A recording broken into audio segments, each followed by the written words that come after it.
Return. All right, so at least we're starting off laughing. Yes. Lisa Parento from beautiful Cape Cod, realtor here in a beautiful part of the country, and I'm joined by my good friend and colleague Barbara Legg, who's in another very beautiful part of the country on the other side in the San Diego area. I guess So, I would be considered the left coast and you would be considered the right coast. no, I'm turning it around the other way. I'm left. You're. Anyway, So, yeah, go ahead. I'm coming from you live from not quite so sunny yet, San Diego, Yeah. And California. so Barbara and I met through a couple of mentor groups. We both work for eXp Realty, and we are involved with a couple of different kinds of groups. And we just really, sometimes you meet somebody and you just know that you probably knew them in a past life or something like that. And we decided to become accountability partners and work together and collaborate. And then we got stuck in our heads that we could call ourselves the Property Sisters Coast to Coast. And so we started to think about different ways we could collaborate. And one of those was kind of a weekly email video, a vlog that we'd be putting together about things that were going on in our lives, really surrounding mind, body, soul, and real estate, because we're both pretty active realtors, and things are happening constantly. And we kind of partially wanted to be able to create some value to share with other members of our teams, and as we grow in EXP and in our careers. But also, I think to sort of document this is an amazing time right now. It's an amazing time in so many ways where we are given the opportunity to redefine our businesses, our profession, and our directions. And so we just kind of wanted to document that as well. Yes. Now, would you like to lead into our first week of Property Sisters Coast to Coast vlog?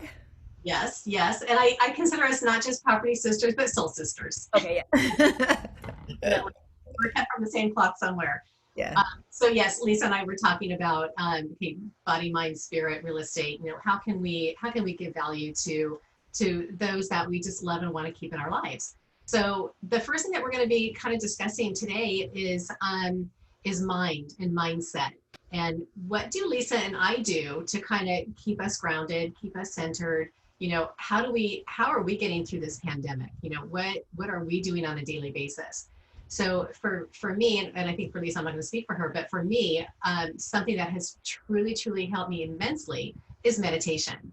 When I first heard about meditation, it scared the bejeebers out of me because I was like, sit quiet for 5 minutes, can't do it. No way, I'm out. But the more I did it and the more I stayed with it and the more I practiced with it, it is really truly one of the easiest things anybody can possibly do. And for me, this is what worked for me is I started with just 5 minutes. Mhm. Close my eyes, 5 minutes, focus on my breathing. And when the thoughts came, because trust me, they will, and they're those thoughts will come. You just have to acknowledge them and then just let it go. Focus on your breathing again. Another thought's going to come up. Just acknowledge it, let it go. And so now I'm up to 20 minutes twice. Nice.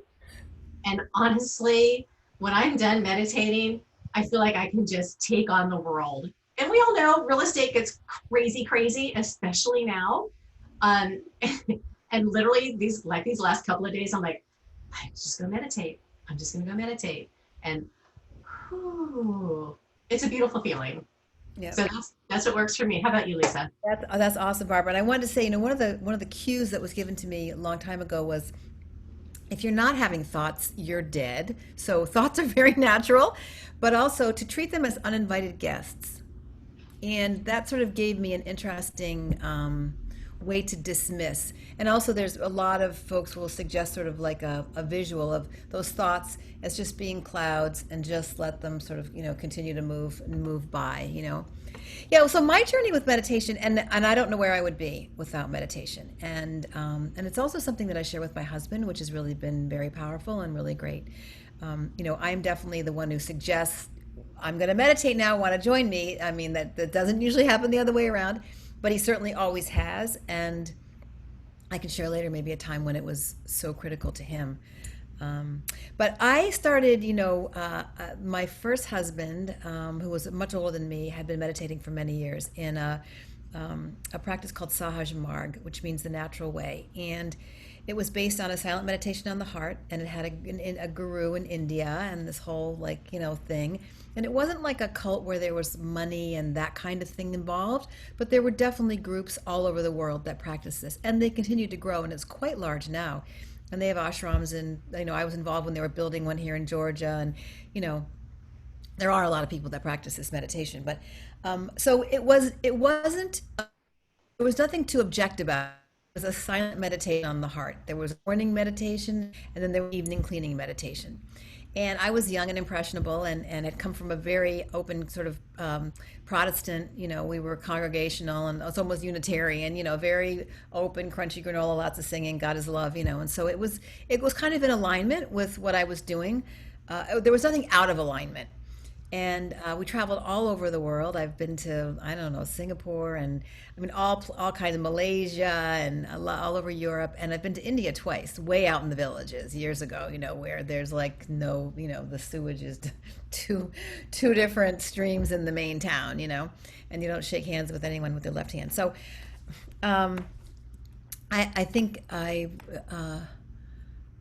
grew so much to appreciate what that did for me in my life.